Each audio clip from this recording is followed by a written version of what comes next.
Hello friends, എല്ലാവർക്കും നമ്മുടെ ചാനലിലോട്ട് സ്വാഗതം. കലത്തപ്പം നിങ്ങൾ ഈ ഒരു രീതിയിൽ ഉണ്ടാക്കി നോക്കിയിട്ടുണ്ടോ?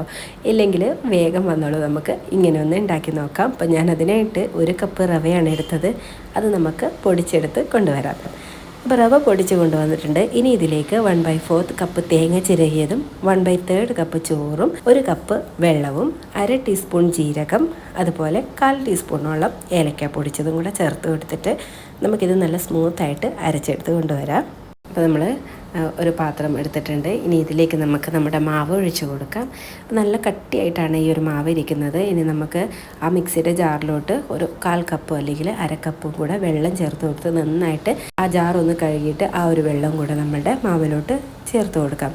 ഒരുപാട് ലൂസായി പോവാതിരിക്കാൻ ശ്രദ്ധിച്ചാൽ മാത്രം മതി. അപ്പോൾ നമ്മൾ ഇളക്കി കൊടുക്കുമ്പോൾ നമുക്ക് ആ ഒരു കൺസിസ്റ്റൻസി മനസ്സിലാവുമല്ലോ. ഇനി ഇതിലേക്ക് ഞാൻ ചേർത്ത് കൊടുക്കുന്നത് ശർക്കര ഉരുക്കിയതാണ്. ഞാനിവിടെ 3 അച്ച് ശർക്കര 1/2 കപ്പ് വെള്ളവും ചേർത്ത് ഉരുക്കി അരിച്ച് മാറ്റി വെച്ചതാണ്. നല്ല ചൂടോടുകൂടെ തന്നെ ചേർത്ത് കൊടുത്തിട്ടുണ്ട്. അതുപോലെ മധുരം ബാലൻസ് ചെയ്യുന്നതിന് വേണ്ടിയിട്ട് ഒരു 1/8 ടീസ്പൂണോളം ഉപ്പും കൂടെ ചേർത്ത് നന്നായിട്ട് ഇളക്കി മാറ്റി വയ്ക്കാം. ഇനി ഇതിലേക്ക് ഞാൻ ഒരു പിഞ്ച് ബേക്കിംഗ് സോഡയും കൂടിയാണ് ചേർത്ത് കൊടുക്കുന്നത്. അതും കൂടെ ചേർത്ത് നന്നായിട്ട് ഇളക്കി വെച്ചിട്ടുണ്ട്. ഇനി നമുക്ക് ഇതിലേക്ക് തേങ്ങാക്കൊത്ത് വറുത്തതും അതുപോലെ ഉള്ളി വറുത്തതും ചേർത്ത് കൊടുക്കണം. അപ്പോൾ അതിനായിട്ട് ഞാനിവിടെ 2 ടേബിൾ സ്പൂൺ എണ്ണ ചേർത്ത് കൊടുത്തിട്ടുണ്ട്. വെളിച്ചെണ്ണയാണ് യൂസ് ചെയ്തത്. അതിലേക്ക് 2-3 ടേബിൾ സ്പൂണോളം തേങ്ങാക്കൊത്തു ചേർത്ത് കൊടുത്ത് വറുത്തെടുക്കുന്നുണ്ട്. അപ്പോൾ ഒരു ഗോൾഡൻ ബ്രൗൺ കളറാകുമ്പോൾ നമുക്ക് ഇത് എണ്ണയിൽ നിന്ന് മാറ്റി കൊടുക്കാം. അപ്പോൾ നമ്മുടെ തേങ്ങാക്കൊത്തൊക്കെ റെഡിയായി വന്നിട്ടുണ്ട്. ഇനി നമുക്ക് എണ്ണയിൽ നിന്ന് മാറ്റാം. ഇനി ഇതിലേക്ക് ഉള്ളിയാണ് ചേർത്ത് കൊടുക്കുന്നത്. ചെറിയ ഉള്ളി ഉണ്ടെങ്കിൽ അതായിരിക്കും നല്ല ടേസ്റ്റ്. എൻ്റെ അടുത്ത് ചെറിയ ഉള്ളി ഇല്ലാത്തതുകൊണ്ട് ഞാൻ വലിയ ഉള്ളി തന്നെയാണ് ചേർത്ത് കൊടുത്തത്. അതായാലും കുഴപ്പമൊന്നുമില്ല. അപ്പോൾ നമുക്ക് ഉള്ളി ഇതുപോലെ നന്നായിട്ടൊരു ഗോൾഡൻ ബ്രൗൺ കളറാകുമ്പോൾ തന്നെ നമുക്ക് എണ്ണയിൽ നിന്ന് മാറ്റി കൊടുക്കാം. ഇനി ബാക്കിയുള്ള എണ്ണ നമ്മൾ ഇതുപോലെ പാത്രത്തിലോട്ട് മാറ്റി കൊടുക്കുന്നുണ്ട്. നമുക്ക് ഒരു 1/2 ടീസ്പൂൺ അല്ലെങ്കിൽ 1 ടീസ്പൂണോളം എണ്ണ മാത്രം മതിയാവും ഇതൊന്ന് ചുട്ടെടുക്കുന്നതിന് വേണ്ടിയിട്ട്. അപ്പോൾ അതവിടെ ചൂടായി കിടക്കുന്നുണ്ട്.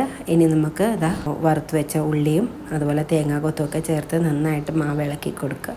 അതിനുശേഷം ഒരു തവി ഈ പാത്രത്തിലോട്ട് ഒഴിച്ചു കൊടുത്തിട്ട് ഒന്ന് കുക്ക് ചെയ്തെടുക്കാം. മാവ് ഒഴിച്ചു കൊടുക്കുമ്പം നല്ല ഹൈ ഫ്ലെയിമിലിട്ടിട്ട് ഒഴിച്ചു കൊടുക്കുക. ഒരു 2 സെക്കൻഡ് നമുക്ക് ആ ഒരു ഫ്ലെയിമിൽ തന്നെ വെച്ചിട്ട് പെട്ടെന്ന് ഫ്ലെയിം താഴ്ത്തി കൊടുക്കുക. എന്നിട്ടൊരു 3 മിനിറ്റ് കുക്ക് ചെയ്തെടുക്കുക. അപ്പോഴേക്കും നമ്മുടെ അപ്പം റെഡി ആയി കിട്ടും. അടി കരിഞ്ഞ് പോവാതെ നോക്കണേ. ഫ്ലെയിം ഒന്ന് പെട്ടെന്ന് കുറച്ച് കൊടുക്കാനൊന്ന് ശ്രദ്ധിച്ചാൽ മാത്രം മതി. അപ്പോൾ ഇത്രയേ ഉള്ളൂ, നമ്മുടെ റവ കൊണ്ടുള്ള കലത്തപ്പം ഈസി ആയിട്ട് റെഡി ആയിട്ടുണ്ട്. അപ്പോൾ എല്ലാവരും ട്രൈ ചെയ്ത് നോക്കുക. നല്ല ആരുള്ള അപ്പം തന്നെ നമുക്ക് റെഡിയായി കിട്ടിയിട്ടുണ്ട്. എല്ലാവരും ട്രൈ ചെയ്ത് നോക്കുക. എന്നിട്ട് ഫീഡ്ബാക്കും കൂടെ അറിയിക്കുക. പുതിയ റെസിപ്പീസും വീഡിയോസും ആയിട്ട് നമുക്ക് വീണ്ടും കാണാം. അപ്പോൾ ഈ ഒരു റെസിപ്പി നിങ്ങൾക്ക് ഇഷ്ടമായിട്ടുണ്ടെങ്കിൽ ലൈക്ക് ചെയ്യാനും ഷെയർ ചെയ്യാനും സബ്സ്ക്രൈബ് ചെയ്യാനും ഒന്നും മറക്കരുത്. സബ്സ്ക്രൈബ് ചെയ്യാതെ കാണുന്ന കൂട്ടുകാരുണ്ടെങ്കിൽ ഒന്ന് സബ്സ്ക്രൈബ് ചെയ്തും കൂടെ സപ്പോർട്ട് ചെയ്യണേ. പുതിയ റെസിപ്പീസായിട്ട് നമ്മൾ വീണ്ടും കാണുന്നതായിരിക്കും. അതുവരേക്കും thank you for watching and bye bye.